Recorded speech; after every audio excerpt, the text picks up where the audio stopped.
Hello दोस्तों, स्वागत है आपका अपने YouTube चैनल गोयल मैट्रिक्स पर। चैनल पर पहली बार आए हैं सब्सक्राइब कर लीजिएगा, साथ ही बेल आइकन को प्रेस जरूर करिएगा जिससे नोटिफिकेशन आपके पास समय से पहुंच जाए।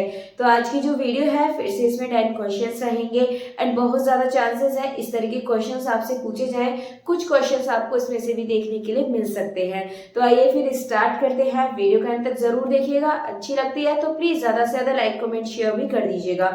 साथ ही मैं आपसे फर्स्ट क्वेश्चन पूछूंगी, इसका आंसर आपको कमेंट बॉक्स में बताना होगा कि इसका सही आंसर क्या है। साथ ही वीडियो के लास्ट में चेक भी करना है कि इसका आंसर आपका सही था या गलत था, और आपको ये भी बताना है कि टोटल 10 में से आपको कितने क्वेश्चंस आते थे। कमेंट करके जरूर बताइएगा।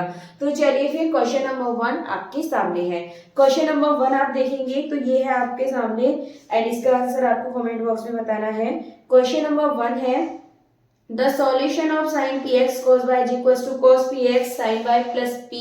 इसका आपको सॉल्यूशन बताना है, ठीक है। तो ऑप्शन आपके सामने है, सॉल्व करिए और इसका आंसर जो है वो कमेंट बॉक्स में बताइए। चलिए क्वेश्चन नंबर 2 की तरफ बढ़ते हैं। क्वेश्चन नंबर 2 देखिए। क्वेश्चन नंबर 2 है अ सिंगुलर सेट इज। आपको इस सेट के बारे में बताना है। तो इसमें कौन सा सही होगा? अ सेट कंसिस्टिंग 2 एलिमेंट्स, या फिर a set consisting single element, या फिर अ सेट कंसिस्टिंग 0 एलिमेंट, या फिर नन ऑफ अबव। तो इसका जो सही आंसर है, क्योंकि वो सिंगल है आपको नेम में ही दिख जाएगा, सिंगल है इसीलिए आपका सिंगल, यानी कि ऑप्शन नंबर बी इसका एकदम सही आंसर हो जाएगा। चलिए आगे अगले क्वेश्चन की तरफ बढ़ लेते हैं। नेक्स्ट क्वेश्चन देखेंगे। अगला क्वेश्चन है every infinite cyclic group has. जो सभी इनफाइनाइट साइक्लिक ग्रुप होते हैं उसके पास एक जनरेटर होता है, या फिर एग्जैक्टली 2 जनरेटर्स होते हैं, या फिर 4 जनरेटर्स, या फिर n जनरेटर्स। तो एक चीज ध्यान रखिएगा, कैसा है वो आपका इनफाइनाइट साइक्लिक ग्रुप है तो उसको आपको हमेशा 2 जनरेटर्स आपको उसके मिलने वाले हैं, ठीक है। तो इसका जो ऑप्शन नंबर बी है ये आपका बिल्कुल सही आंसर हो जाएगा। चलिए अगले नेक्स्ट क्वेश्चन की तरफ बढ़ते हैं। नेक्स्ट क्वेश्चन देखेंगे। अगला क्वेश्चन है let G be a cyclic group of order 24 generated by other order of a 10 a की पावर 10। इसका आपको ऑर्डर बताना है। याद रखिए जैसे ऑर्डर निकालना है इस तरीके से फॉर्मूला होता है आपका। ऊपर जितना आपको दे रखा है, जैसे कि 24 जनरेटर दे रखे हैं वो आपको ऊपर लिखने पड़ेंगे, नीचे आपको इनका जीसीडी लिखना होता है। जीसीडी किसका लिखना है आपको? एन और के का। के क्या है आपका? जो यहाँ पर इसकी पावर में दे रखा है 10, तो यहाँ लिखेंगे 24 और यहाँ जीसीडी निकालिए एन का और के का। एन का मतलब 24 और के का मतलब कितना दे रखा है पावर में? 10। इनका जीसीडी क्या होगा? जीसीडी का मतलब होता है एचसीएफ, ठीक है। ध्यान रखिएगा जीसीडी मतलब एचसीएफ एक ही बात है, क्वेश्चन पूछ लिया जाता है डायरेक्ट आपसे। तो 24 और 10 इसका जवाब देखेंगे तो ये 2 आएगा। 24 और 10 का अगर एचसीएफ निकालेंगे 2 आएगा, यानी कि जीसीडी यहाँ रख दीजिए और इसको कट कर दीजिए और आंसर आपको यहाँ से मिल जाएगा। तो इसका जो सही आंसर है 12, यानी कि जो ऑप्शन नंबर सी है 12 इसका करेक्ट आंसर हो जाएगा। चलिए ये क्वेश्चन आपका हो चुका है। अगले क्वेश्चन की तरफ बढ़ लेते हैं।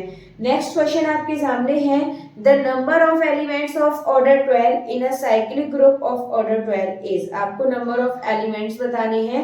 तो ये आपको 12 दे रखा है जिसका ऑर्डर, ठीक है, इसका आपको बताना है।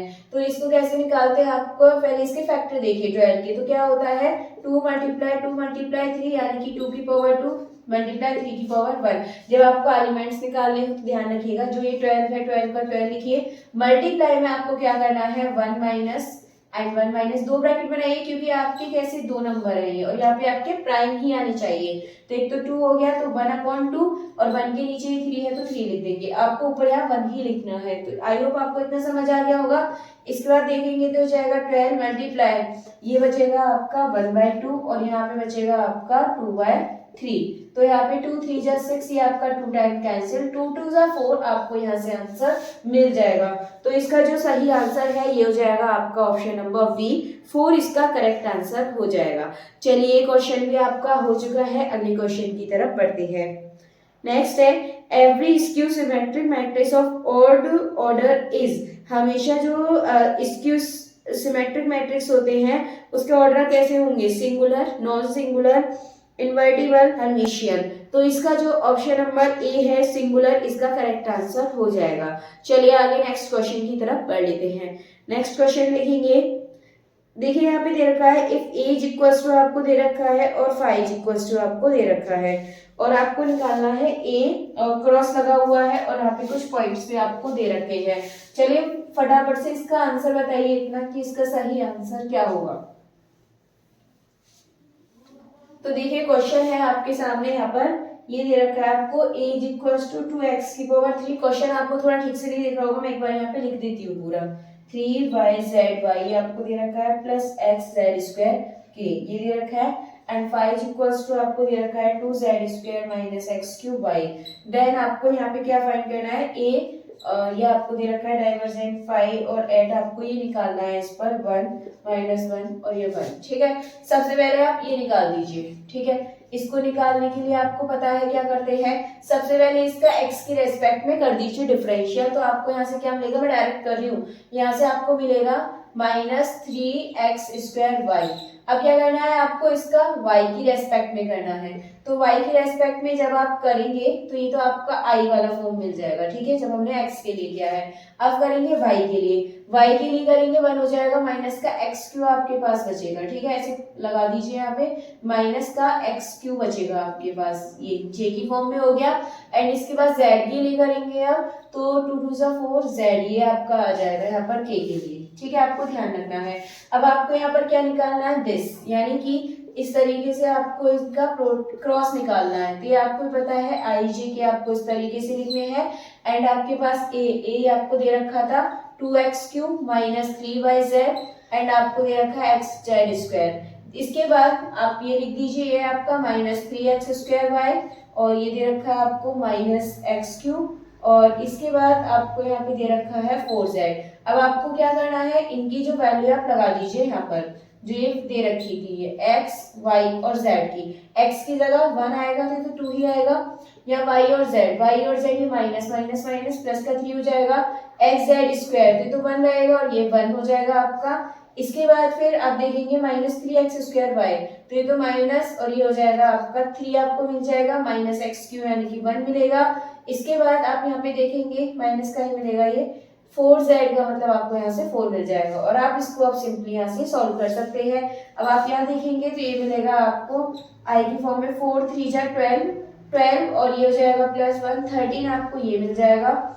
इसके बाद j के लिए देखते हैं, तो आपको यहाँ से मिलेगा 4 2 जा 8 माइनस 3 करेंगे। इसके बाद अब आप यहाँ पर देखेंगे तो यहाँ पे मिलेगा k और यहाँ हो जाएगा आपका -2 और प्लस का 3 3 जा 9, सॉरी यहाँ पे माइनस का आएगा आपका। इस तरीके से आपको ये मिल जाएगा। अब आप यहाँ से सॉल्व कीजिए, 13i हो जाएगा और ये हो जाएगा आपके पास -5j और ये हो जाएगा आपके पास -11k। अब आप आंसर देखिए किस फॉर्म में आ रहा है, तो देखिए बिल्कुल सही आंसर ऑप्शन नंबर बी आपका करेक्ट आंसर हो जाएगा। अगर आप देखेंगे तो ऑप्शन बी बिल्कुल इससे मैच कर रहा है, तो ऑप्शन बी इसका करेक्ट आंसर हो जाएगा। चलिए अगले क्वेश्चन की तरफ बढ़ते हैं। थोड़े आपको आज के लेंथी क्वेश्चंस लग सकते हैं। नेक्स्ट क्वेश्चन देखिएगा, डायरेक्ट क्वेश्चन है, the curl r is where r is equal to आपको दे रखा है। कर्ल जब r आपको निकालना हो तो आप जो कर्ल r होता है निकालने के लिए वो हमेशा आपका क्या आता है 0। तो इसका इस हिसाब से जो आंसर है ये हो जाएगा आपका ऑप्शन नंबर ए, 0 इसका सही आंसर हो जाएगा। चलिए अगले क्वेश्चन की तरफ बढ़ लेते हैं। नेक्स्ट क्वेश्चन देखेंगे। अगला क्वेश्चन है, S is any closed surface enclosing a volume दे रखा है V and F is equals to आपको दे रखा है और शो करना है आपको। तो फटाफट से इसका आंसर आप लोग बताइए अपने कमेंट बॉक्स में कि इसका जो सही आंसर है वो क्या होगा। तो जल्दी से कमेंट करिए, आप लोग करिए इसको सॉल्व कि सही आंसर क्या है। तो क्वेश्चन देखते हैं। क्वेश्चन है F इज इक्वल्स टू दे रखा है xi plus 2yj plus 7zk, इस तरीके से दे रखा है। डेट आपसे बोला है एफ एन डी एस, ठीक है, ये शो करना है आपको। आपको पता है आप इसको कैसे लिख सकते हैं, एफ एन डी एस को आप इस तरीके से भी लिख सकते हैं। आप इसको यहाँ पर ये एफ के साथ और ये हो जाएगा आपका डीवी, आपको पता होना चाहिए इज इक्वल्स टू, ये आप लिख सकते हैं। तो आपको अब इसकी वैल्यू यहाँ पे निकालनी है। तो सबसे पहले आप इसका कर दीजिए, यहाँ पर है एफ, ठीक है, एफ निकालिए, ये निकालिए डाइवर्जेंस एफ। तो इसका जब हम ये निकालेंगे तो एक्स की रेस्पेक्ट में करेंगे 1 प्लस यहाँ पर y के लिए करेंगे 2 मिलेगा, z के लिए करेंगे 7 मिलेगा, ठीक है, इस तरीके से। अब इसके बाद जब आप देखेंगे तो ये आपको मिलेगा 1 और 2 3 और 7 10 और ये आपके पास dv का b हो जाएगा। तो यहाँ से आपको 10 b आंसर मिल जाएगा। तो इसका जो ऑप्शन नंबर सी है 10 भी इसका करेक्ट आंसर हो जाएगा। चलिए तो ऑप्शन नंबर सी करेक्ट है इसका। नेक्स्ट अगले क्वेश्चन की तरफ बढ़ते हैं। नेक्स्ट है what is the successor of 5 according to Peano's axioms. अब आपको बताना है सक्सेसर ऑफ 5। अगर आप देखेंगे तो बहुत ही आसान क्वेश्चन है। अगर इसमें पियानोज एक्सियोम्स ना होता तो आप डायरेक्टली टिक कर देते 5 का सक्सेसर 6। आपको भी पता है सक्सेसर मतलब जो अगली वाला नंबर यानी कि संख्या होती है वो बतानी होती है। तो 5 के आगे क्या आता है 6। लेकिन तो थोड़ा सा कंफ्यूज करने के लिए इन्होंने पियानो एक्सियोम्स का नाम लिख दिया है। बट एक चीज आपको ध्यान रखनी है, पियानो एक्सियोम्स में सिर्फ और सिर्फ आपका 1 और 0 इस चीज पे लेके क्वेश्चन आपका बन सकता है, जहां से आपको थोड़ी सी कंफ्यूजन क्रिएट हो सकती है। और ये क्वेश्चन मैंने कराए भी हैं, आप देख लीजिएगा वीडियो पियानोज एक्सियोम्स के बारे में। तो फिलहाल इसमें आपका सिंपली 5 का जो सक्सेसर है ये आपका 6 हो जाएगा, जैसे नॉर्मली होते हैं उसी तरीके से। तो इसका जो ऑप्शन नंबर सी है 6 एकदम करेक्ट आंसर हो जाएगा। चलिए आगे अगले क्वेश्चन की तरफ बढ़ लेते हैं। तो फिलहाल आपके जो क्वेश्चंस थे आज के वो कंप्लीट हो चुके हैं और आज के आपके 10 क्वेश्चंस कंप्लीट हो गए हैं। अब देखेंगे जो आपका फर्स्ट था क्वेश्चन उसका आंसर क्या होगा। तो फर्स्ट क्वेश्चन आपको दे रखा था यहाँ पर और फटाफट से आप लोग ने बता दिया होगा आंसर, तो खैर अब आपको चेक करना है। चलिए देखते हैं इसका आंसर क्या है।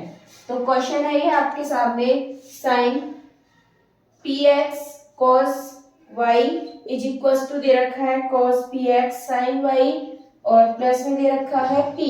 ठीक है, अब आपको क्या करना है, ये वाला आप इधर ले आइए, ये इज इक्वल टू इधर आके माइनस हो जाएगा और यहाँ पे आप इक्वल लगा दीजिए, इस तरीके से लिख लीजिए इसको। अब आप देखेंगे किसका फॉर्मूला बन गया, ये साइन px माइनस y, इसका आपका फॉर्मूला बन चुका है इक्वल टू में p, साइन आपका उधर चला जाएगा, px minus y is equal to sine inverse p। अगर आप ऑप्शन में देखेंगे तो आपको ऑप्शन इसी तरीके से यहाँ पर दिखने वाले हैं, बट आप पहले यहाँ से y निकालिए, y की वैल्यू क्या आ जाएगी, यहाँ पर y मिल जाएगा आपको px minus sine inverse p, ये मिल गया। ऑप्शन में p नहीं मिलेगा। अब आपको यहाँ पे वो चैप्टर ऑक्सिलरी इक्वेशन में आपको ही कन्वर्ट करना है। तो यहाँ पे आपको क्या करना है, जहाँ जहाँ p है आप वहाँ पर अगर ऑप्शन में देखें तो c लगा देंगे, आपको बस इतना चेंज यहाँ पर कर देना है। तो इसका जो ऑप्शन नंबर बी है ये इसका सही आंसर हो जाएगा। देखिए जरा y is equal to c x minus sine inverse c, तो ये इसका सही आंसर हो जाएगा। चलिए आज के जो टोटल 10 क्वेश्चंस थे वो आपको हो चुके हैं एंड आपको लास्ट में कमेंट करके बताना है कि टोटल आपके कितने क्वेश्चन सही हुए हैं। सीरीज अगर आपको पसंद आ रही है तो प्लीज ज्यादा से ज्यादा इसको लाइक कमेंट शेयर करते रहिएगा, जिससे मैं इसको कंटिन्यू रखूं। तो चलिए फिर आज के क्वेश्चंस को यहीं फिनिश करते हैं, मिलते हैं हमारी नेक्स्ट वीडियो में आगे के न्यू क्वेश्चंस के साथ। तब तक आप पुरानी वीडियोस को देखिए, पसंद आती हैं तो ज्यादा से ज्यादा शेयर कर दीजिए।